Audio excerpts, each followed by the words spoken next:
ॐ नमो भगवते मत्स्यदेवाय। ॐ नमो भगवते मत्स्यदेवाय। ॐ नमो भगवते मत्स्यदेवाय।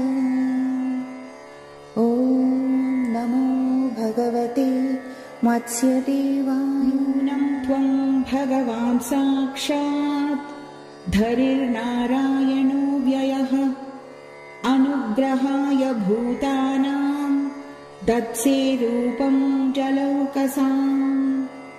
नमस्ते पुरुषश्रेष्ठ स्थित्युत्पत्त्यप्ययेश्वर भक्तानां नः प्रपन्नानां मुख्यो ह्यात्मगतिर्विभो। सर्वे लीलावतारास्ते भूतानां भूतिहेतवः।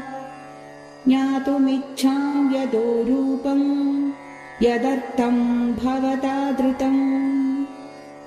न तेरविन्दाक्षपदोपसर्पणम् मृषां भवेत् सर्वसुहृत्प्रियात्मनः। यतेतरेषां पृथगात्मनां सताम् अदीदृशो यत्वपुरद्भुतं हिनः। इति श्रीमद्भागवतपुराणान्तर्गतं मत्स्यस्तोत्रं सम्पूर्णम्। नमो भगवते मत्स्यदेवाय। ॐ नमो भगवते मत्स्यदेवाय। ॐ नमो भगवते मत्स्यदेवाय। ॐ नमो भगवते मत्स्यदेवाय।